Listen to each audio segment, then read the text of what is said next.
दोस्तों स्वागत है आप सभी का। इस वीडियो में जानेंगे लोकसभा चुनाव का ओपिनियन पोल। इस बार केंद्र में किस पार्टी को कितनी सीटें मिल सकती हैं, कौन सी पार्टी अपनी सरकार बना सकती है, क्या भाजपा तीसरी बार अपनी महागठबंधन यानी इंडिया गठबंधन अपनी सरकार बना सकता है। इस वीडियो में ओपिनियन पोल के जरिए जानेंगे। अपनी राय जरूर दीजिए।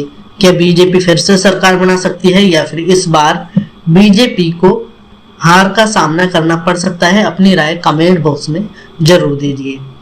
तो चलिए अब देखते हैं इन 543 लोकसभा सीटों में से इस बार किस पार्टी को कितनी सीटें मिल सकती हैं। सबसे पहले बात करते हैं उत्तर प्रदेश की। यहाँ पर कुल 80 लोकसभा सीटें हैं और इन 80 सीटों में से एनडीए को मिल सकती हैं 51 लोकसभा सीटें, जबकि इंडिया गठबंधन को 29 लोकसभा सीटें मिलती दिखाई दे रही हैं। इस बार पिछली बार के मुकाबले थोड़ा नुकसान हो सकता है एनडीए गठबंधन को।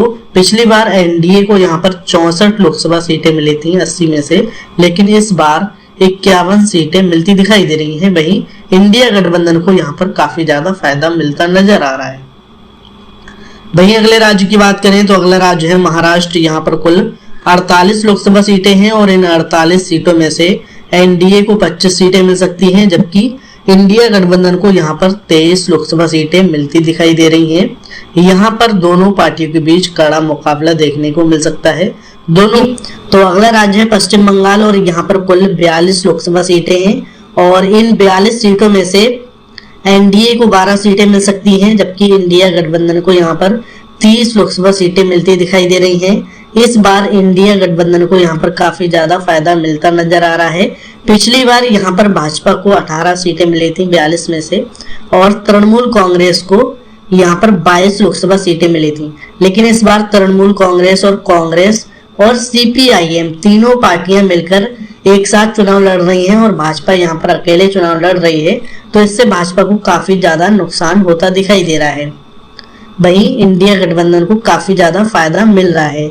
अगले राज्य की बात करें तो अगला राज्य है बिहार। यहाँ पर कुल 40 लोकसभा सीटें हैं और इन 40 सीटों में से एनडीए को 12 सीटें मिल सकती हैं, जबकि इंडिया को यहाँ पर 28 सीटें मिलती दिखाई दे रही हैं। वहीं बात करें तमिलनाडु की 39 लोकसभा सीटों की, तो इन 39 सीटों में से एनडीए को 12 सीटें मिल सकती हैं, जबकि इंडिया गठबंधन को यहाँ पर 27 लोकसभा सीटें मिलती दिखाई दे रही हैं। यहाँ पर एनडीए मिलता नजर आ रहा है। वहीं अगले राज्य की बात करें तो अगला राज्य है मध्य प्रदेश। यहाँ पर कुल 29 लोकसभा सीटें हैं और इन 29 सीटों में से एनडीए को 15 सीटें मिल सकती हैं, जबकि इंडिया को यहाँ पर 14 सीटें मिलती दिखाई दे रही हैं। मध्य प्रदेश में इस बार भाजपा और कांग्रेस के बीच कड़ा मुकाबला देखने को मिल सकता है और मध्य प्रदेश में इसी साल विधानसभा चुनाव होने हैं, तो विधानसभा चुनाव में भी दोनों पार्टियों के बीच इस बार कड़ा मुकाबला हो सकता है। वहीं अगले राज्य की बात करें तो अगला राज्य है कर्नाटक और यहाँ पर कुल 28 लोकसभा सीटें हैं और इन 28 सीटों में से एनडीए को 8 सीटें मिल सकती हैं, जबकि इंडिया को यहाँ पर 20 लोकसभा सीटें मिलती दिखाई दे रही हैं। इस बार बीजेपी को यहाँ पर यानी कर्नाटक में बहुत बड़ा नुकसान हो सकता है।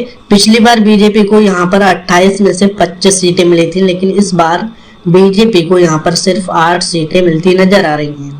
वहीं कुल 306 लोकसभा सीटों का सर्वे आपके सामने आ चुका है और इन 306 सीटों में से एनडीए को 135 सीटें मिलती नजर आ रही हैं, जबकि इंडिया को यहाँ पर 171 सीटें मिलती नजर आ रही हैं। वहीं बात करें अगले राज्य की तो अगला राज्य है गुजरात। यहाँ पर कुल 26 सीटें हैं और इन 26 सीटों में से एनडीए को 21 सीटें मिलती नजर आ रही हैं, जबकि इंडिया को यहाँ पर 5 सीटों पर जीत हासिल हो सकती है। गुजरात में अभी भी बीजेपी काफी ज्यादा मजबूत है और 26 में से 21 सीट हासिल कर सकती है। पिछली बार भाजपा को यहाँ पर 26 में से 26 सीटों पर जीत मिली थी, लेकिन इस बार बात करें आंध्र प्रदेश की 25 सीटों की, तो इन 25 सीटों में से एनडीए को 2 सीटें मिल सकती हैं, जबकि इंडिया को यहाँ पर 4 सीटें मिल सकती हैं और अन्य के खाते में 19 लोकसभा सीटें जाती दिखाई दे रही हैं। आंध्र प्रदेश में यहाँ पर भाजपा को काफी ज्यादा नुकसान होता दिखाई दे रहा है, सिर्फ 2 सीटें इस बार मिलती नजर आ रही हैं। वहीं बात करें राजस्थान की 25 लोकसभा सीटों की, तो इन 25 सीटों में से एनडीए को 12 सीटें मिल सकती हैं, जबकि इंडिया को यहाँ पर 13 लोकसभा सीटें मिलती नजर आ रही हैं। तो इस बार राजस्थान में कड़ा मुकाबला देखने को मिल सकता है दोनों पार्टियों के बीच। वहीं बात करें अगले राज्य की, तो अगला राज्य है उड़ीसा और यहाँ पर कुल 21 सीटें हैं और इन 21 सीटों में से एनडीए को 2 सीटें मिल सकती हैं, जबकि इंडिया को भी 2 सीटें मिल सकती हैं। वहीं अन्य के खाते में यहाँ पर 17 लोकसभा सीटें जाती दिखाई दे रही हैं। वहीं केरल की 20 लोकसभा सीटों की बात करें तो इन 20 सीटों में से एनडीए को 2 सीटें मिल सकती हैं, जबकि इंडिया गठबंधन को यहाँ पर 13 सीटें मिल सकती हैं और अन्य के खाते में 5 सीटें जा सकती हैं। यहाँ पर इंडिया को काफी ज्यादा फायदा मिलता नजर आ रहा है, जबकि यहाँ पर भाजपा और अन्य को काफी ज्यादा नुकसान हो सकता है। वहीं बात करें अगले राज्य की, तो अगला राज्य है तेलंगाना और यहाँ पर कुल 2 सीटें मिल सकती हैं, जबकि इंडिया को यहाँ पर 15 लोकसभा सीटें मिलती दिखाई दे रही हैं इन 17 सीटों में से। वहीं बात करें अगले राज्य की, तो अगला राज्य है असम। यहाँ पर कुल 14 सीटें हैं और इन 14 सीटों में से एनडीए को 12 सीटें मिल सकती हैं, जबकि इंडिया गठबंधन को यहाँ पर 2 सीटें मिलती नजर आ रही हैं। यहाँ पर इस बार एनडीए को काफी ज्यादा फायदा मिलता नजर आ रहा है, जबकि इंडिया गठबंधन को यहाँ पर काफी ज्यादा नुकसान हो सकता है।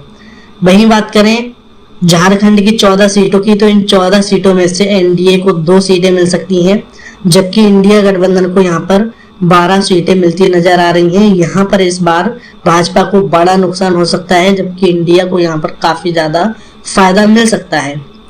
अगले राज्य की बात करते हैं, तो अगला राज्य है पंजाब। यहाँ पर कुल 13 लोकसभा सीटें हैं। इन 13 सीटों में से एनडीए को 3 सीटें मिल सकती हैं, जबकि इंडिया गठबंधन को यहाँ पर 10 सीटें मिलती नजर आ रही हैं।